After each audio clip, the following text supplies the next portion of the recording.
जय श्रीमन्नारायण, जय श्रीमन्नारायण। आदिदेव नमस्तुभ्यं प्रसिद्धं मम भास्कर, दिवाकर नमस्तुभ्यं प्रभाकर नमस्तुते।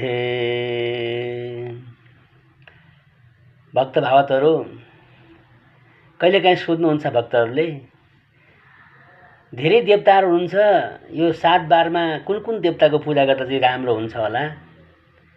हाम्रा सप्ताह छ नि 7 बार, 7 बारमा कुन कुन देवताको पूजा गर्दाखेरि सजिलो हुन्छ भनेर कहीँ सोधेको सुन्दछु।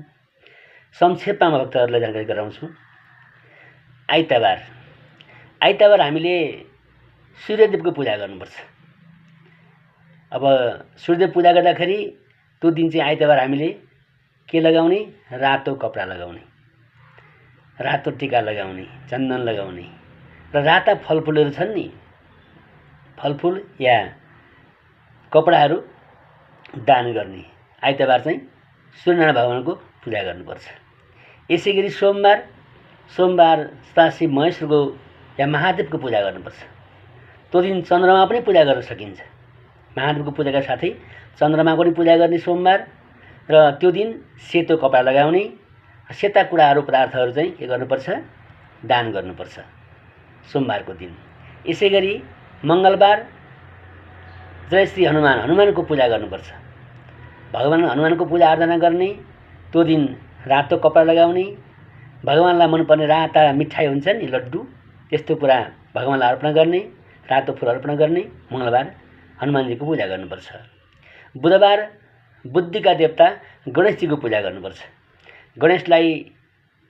गणेशजीको पूजा र त्यो दिन बुधको पनि पूजा गर्न सकिन्छ। त्यो दिन चाहिँ हरियो कपडा लगाउने र मुग, घिउ, दही यस्ता पदार्थहरू त्यो दिन दान पुण्य गर्दाखेरि फल प्राप्त हुन्छ। यसै गरी बृहस्पतिबार भगवान विष्णुको पूजा गर्नुपर्छ। लक्ष्मीसहित विष्णु भगवानको पूजा गर्नुपर्छ। त्यो दिन पहेँलो कपडा लगाउनुपर्छ। पहेँला पदार्थहरू दान पुण्य कर्म गर्नुपर्छ र त्यो दिन राम्रो मानिएको छ। यसै गरी अब अर्को छ शुक्रबार दुर्गाको पूजा गर्नुपर्छ। पञ्चमहालक्ष्मी देवी दुर्गा भवानीको पूजा आराधना गर्नुपर्छ। त्यो दिन शुक्रको पनि पूजा गर्न सकिन्छ, शुक्र ग्रहको पनि पूजा गर्न सकिने हुनाले त्यो दिन सेतो कपडा लगाएर सेता फलफुलहरू चढाएर भगवानलाई प्रसन्न पार्नुपर्छ। यसै गरी शनिबार शनिदेवको पूजा गर्नुपर्छ।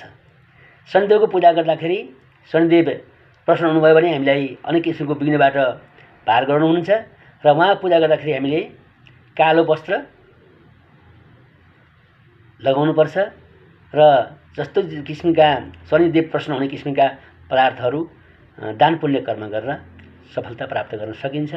यसैले सरसर्ती संक्षेपमा मैले भक्त भावतहरूलाई आइतबारदेखि लिएर शनिबारसम्म पूजा गर्ने, हामी अश्वयुध बेग्ला पूजा गर्छौँ, तर विशेष गरी यी बारमा मुख्य मानेका देवताको पूजा गर्ने उपाय बताइदिएँ।